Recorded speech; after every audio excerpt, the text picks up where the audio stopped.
બાપુભાઈ મારું નામ છે, બાપુ રદીફ પર એક ગઝલ લખવાનો પ્રયત્ન કર્યો.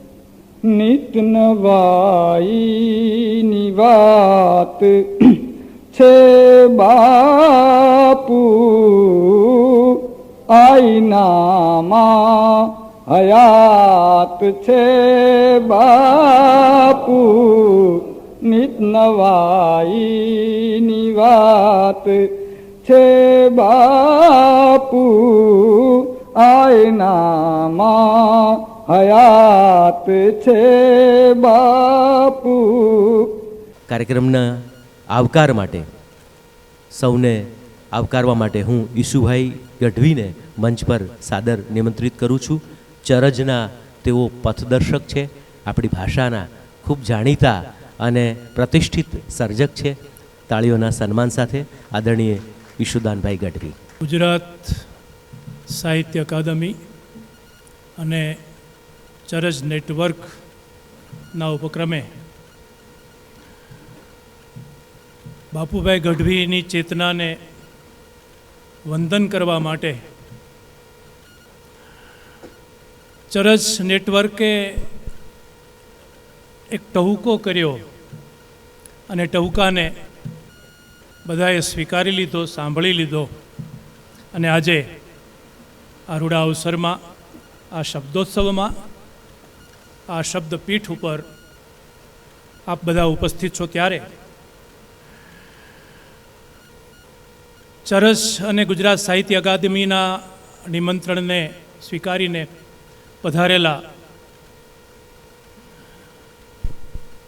આદરણીય ભીખુદાનભાઈ આવ્યા છે. અમારું ચારણી સાહિત્ય અને લોક સાહિત્યનું સરનામું કહું ને તો એ ભીખુદાનભાઈ છે.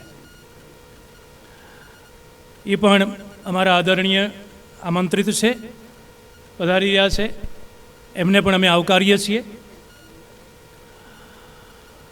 ગિરીશ આપા, ચારણ સમાજને ગિરીશ આપાની ઓળખાણ આપવાની જરૂર હોય જ નહીં, પણ તોય સોનલધામ મઢડાનો અમારો કબીર વડ છે એવા ગિરીશ આપા.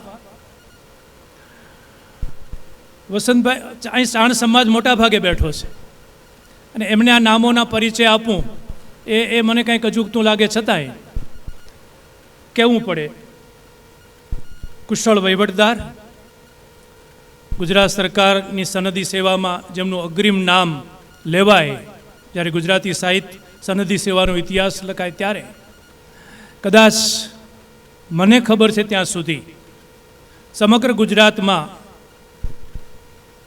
3 વખત યશસ્વી કલેક્ટર તરીકે જેમને બહુમાન મળ્યું હોય, પ્રતિષ્ઠા મળી હોય એવા આપણા ચારણ સમાજનું ગૌરવ શ્રી વસંતભાઈ ગઢવી.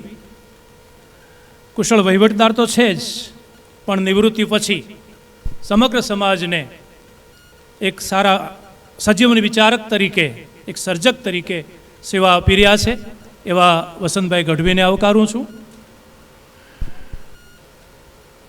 આ કાર્યક્રમમાં જેના નેજા હેઠળ યોજાણો છે એ ગુજરાતી સાહિત્ય અકાદમીના મહામાત્ર એવા ડૉક્ટર જયેન્દ્રસિંહ જાદવ સાહેબને પણ આવકારું અને એમનો ઋણભાવ એટલા માટે વ્યક્ત કરું કે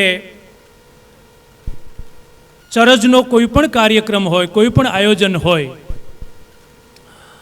કોઈ પણ મિશન હોય, એમાં જયેન્દ્રસિંહભાઈ અને ગુજરાત સાહિત્ય અકાદમી ચરજની પડખે રહ્યા છે. 2022માં આ જ હોલમાં મુરબ્બી પી.કે. લહેરી સાહેબની હાજરીમાં ગુજરાતી સાહિત્ય અકાદમીનું સ્થાન બીજી ભાષાઓની સાથે શું કામ ન હોય, ગુજરાત સાહિત્ય અકાદમી શા માટે નહીં, એનો એક પરિસંવાદ આ જ હોલમાં યોજાણો અને એ પણ ગુજરાતી સાહિત્ય અકાદમીના નેજા હેઠળ યોજાણો.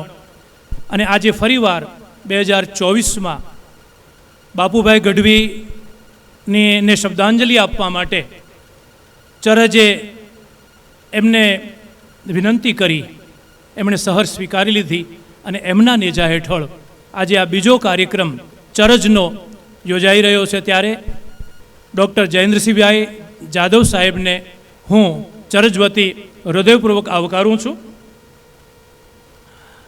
ભાઈ શ્રી ઘનશ્યામભાઈ મોડ, પ્રવક્તા ભાજપ સેલ, એ પણ અહીં હમણાં સુધી હાજર હતા અને તરત આવવાનું કહીને ગયા છે, આવી ગયા છે ઘનશ્યામભાઈ. જી જી જી, એમને પણ આવકારું છું કે એ તો અહીંના પાયાના કાર્યકર છે, પણ છતાંય આજે ચરજના નેજા હેઠળ આવ્યા છે ત્યારે એમને આવકારું. સમરદાનભાઈ ઝુલા પધાર્યા છે, ગાંધીનગર ચારણ સમાજના પ્રમુખ છે અને વર્ષોથી ચારણ સમાજની કોઈ પણ પ્રવૃત્તિ હોય, સારા માઠા પ્રસંગો હોય, એમાં ખડે પગે દરેક વ્યક્તિના, ચારણ સમાજના વ્યક્તિને ખંભે હાથ મૂકીને ઊભા રહે એવા ભાઈ શ્રી સમરદાન ઝુલાને આવકારું છું.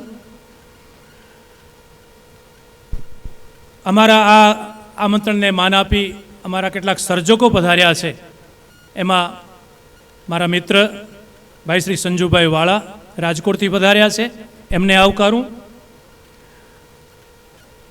રાજેશભાઈ પધાર્યા છે, મિસ્કિન આવી રહ્યા છે.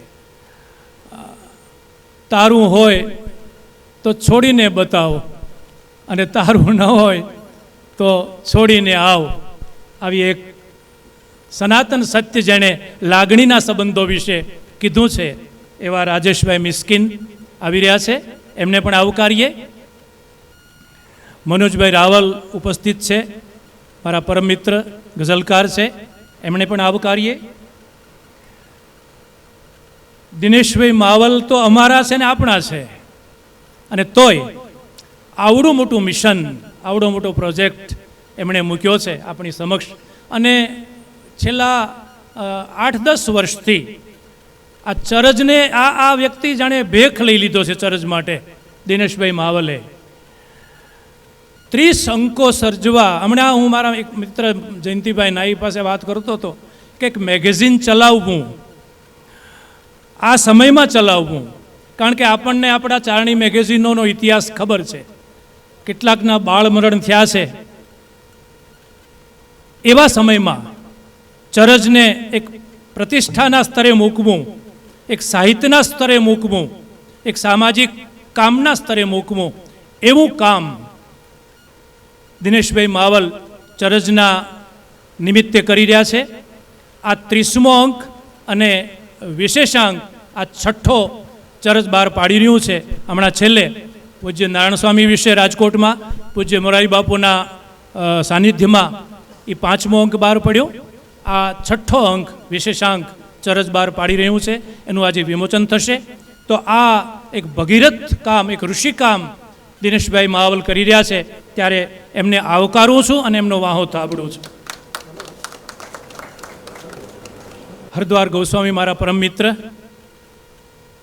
આ આજના કાર્યક્રમના એન્કર છે, સંયોજક છે, સૂત્રધાર છે, ખૂબ સારું લખે છે, દેવ ભાસ્કરમાં કટાર લેખક છે. ઘણા બધા મિત્રો, ઘણા બધા સ્નેહીજનો, ઘણા બધા આપણા ચારણ સમાજના મોભીઓ સામે પધાર્યા છે. બળવંતભાઈ છે, પ્રશાંતભાઈ છે, સામે મંગળભાઈ રાઠોડ પધાર્યા છે. આ બધાને હું આવકારું છું. અને રવિદાનજી મોડ પધાર્યા છે, એમને પણ આવકારું. કોઈના નામ શરત ચૂકથી રહી જાય તો દિલગીરી વ્યક્ત કરું, પણ તમે જ્યારે બધા આ એક સરસ કાર્યક્રમને માણવા માટે, એને બિરદાવવા માટે પધાર્યા છો, ત્યારે ફરીવાર ચરજ નેટવર્ક અને ગુજરાત સાહિત્ય અકાદમી વતી તમારા બધાનો હૃદયપૂર્વક આભાર માની વિરમું છું. ફરીવાર તમારા આવકાર સાથે આભાર.